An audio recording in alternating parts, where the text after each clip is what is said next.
students, in last class we have started our new chapter, that is p block element. In this chapter we have studied about the electronic configuration of group 13 element. Students, हम लोगों ने last class में अपने P block chapter को start किया था और इस चैप्टर में सबसे फर्स्ट हम लोगों ने जो चीज़ स्टडी किया था वो हम लोग स्टडी कर रहे थे ग्रुप 13 एलिमेंट्स के इलेक्ट्रॉनिक कॉन्फ़िगरेशन को, जितने भी उसमें एलिमेंट्स प्रेजेंट हैं just like boron, aluminium, gallium, indium, thallium, इन सब के हम लोगों ने एटॉमिक नंबर को स्टडी किया था और इनके इलेक्ट्रॉनिक कॉन्फ़िगरेशन को स्टडी किया था। तो इसके बाद जो हम लोगों का नेक्स्ट टॉपिक आता है वो है boron family. Means group 13 element को ही बोरोन फैमिली भी बोला जाता है। तो इसमें सबसे फर्स्ट हम लोग ये क्या इसमें स्टडी करते हैं कि boron is the only element of group 13 that is a non metal. Means group 13 में बोरोन ही एक ऐसा एलिमेंट है जो कि नॉन मेटल है। Therefore it is always form covalent bond, जिसके कारण ये हमेशा कोवैलेंट बॉन्ड का फॉर्मेशन करता है। The other members of the group 13 elements aluminium, gallium, indium and thallium are all do metallic in character. The other member जो है group 13 element के जैसे एल्युमिनियम है आपके, ठीक है, गैलियम है, इंडियम है एंड थैलियम जो है, ये सब जो है वो मेटेलिक करैक्टर को शो करते हैं।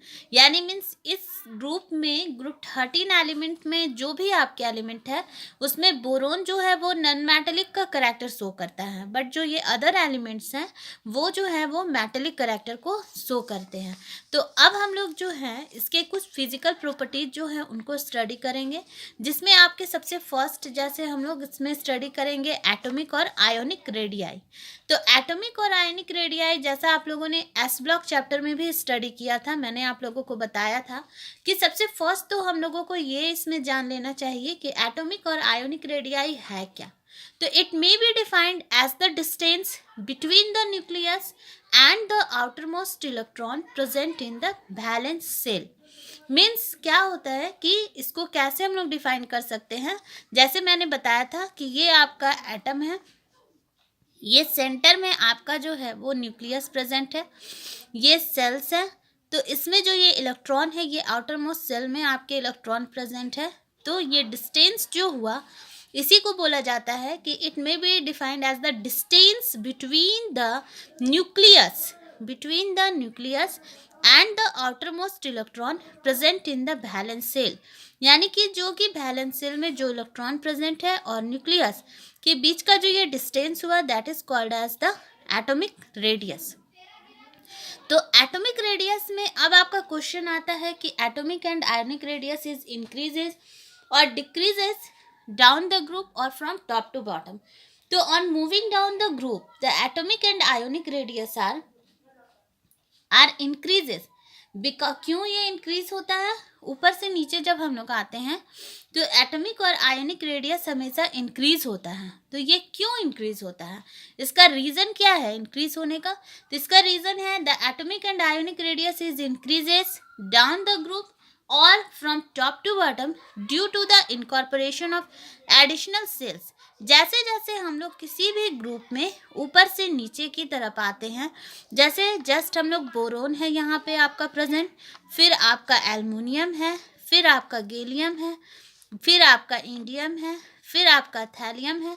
तो इसमें जैसे ही हम लोग बोरोन से थैलियम की तरफ आते हैं, मूव करते हैं, तो हम लोग क्या देखते हैं कि जो मेरा एटम का साइज था वो पहले छोटा था, स्मॉल था, फिर उससे बड़ा हुआ, फिर उससे बड़ा हुआ, मतलब ये इंक्रीज होता जा रहा है। तो ये जो इंक्रीज हो रहा है ये क्यों इंक्रीज हो रहा है? Due to the incorporations of additional shells. इसमें जैसे जैसे नंबर ऑफ सेल्स इंक्रीज होंगे वैसे ही वैसे एटम का साइज जो होगा वो क्या होते जाएगा, इंक्रीज होते जाएगा। तो ये है आपका एटॉमिक और आयोनिक रेडियस, ठीक है। अब हम लोग इसके नेक्स्ट टॉपिक को स्टडी करेंगे। Our next topic is ionization energy. Ionization energy क्या होता है? Ionization energy is also called as ionization enthalpy, जैसा कि मैंने आपको बताया। तो आयोनाइजेशन एंथैल्पी में मीन्स क्या है? The amount of energy needed to remove the least tightly bonded electron from a mole of gaseous atom।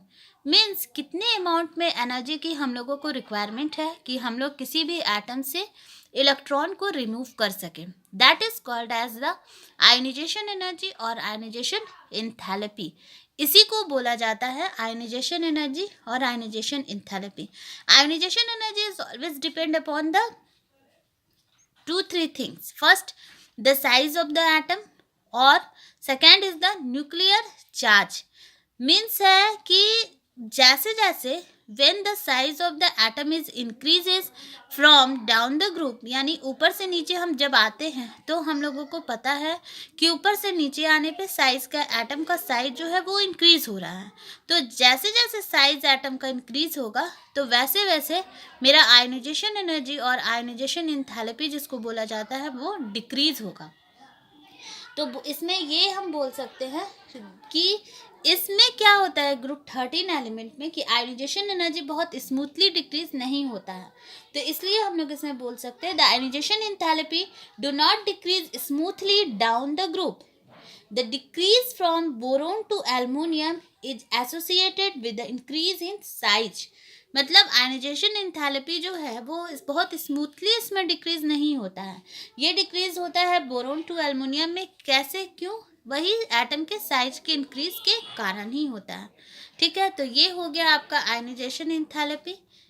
अब हम लोग अपने थर्ड टॉपिक को स्टडी करते हैं। Our third topic is that is electronegativity. हम लोगों का थर्ड टॉपिक जो है वो क्या है? इलेक्ट्रोनेगेटिविटी। इलेक्ट्रोनेगेटिविटी का मतलब जो है वो क्या होता है? तो इलेक्ट्रोनेगेटिविटी जो है वो क्या है? Electronegativity means it is a measure of electronegativity is a measure of an atom's ability to attract shared electrons to itself. Electronegativity means क्या है? ये एक मेजर करने का तरीका है किसी भी एटम्स की एबिलिटी को कि वो अपने अट्रैक्ट कर रहा है शेयर्ड इलेक्ट्रॉन्स को टू इटसेल्फ, खुद से।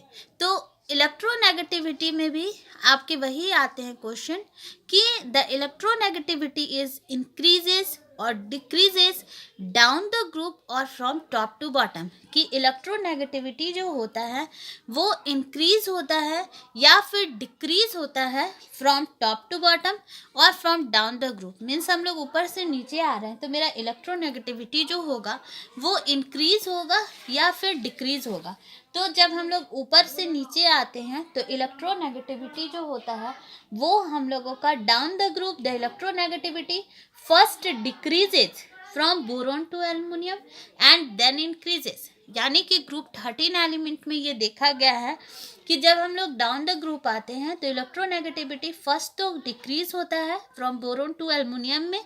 यानी कि बोरोन से जब हम लोग एल्युमिनियम में आते हैं तो देखा जाता है कि ये डिक्रीज हो रहा है एंड देन इंक्रीजेस। लेकिन फिर उसके बाद देखा जाता है कि ये इंक्रीज हो रहा है। तो आज स्टूडेंट्स हम लोगों ने बोरोन फैमिली के एटॉमिक आयनिक रेडियस को स्टडी कर लिया। आयनाइजेशन एंथैल्पी या जिसे आप आयनाइजेशन एनर्जी बोलते हैं इसको हम लोगों ने स्टडी कर लिया और इलेक्ट्रोनेगेटिविटी को स्टडी किया। तो आज के लेक्चर में तो हम लोग इतना स्टडी कर चुके हैं। In next class we will study about the chemical properties of group 13 elements.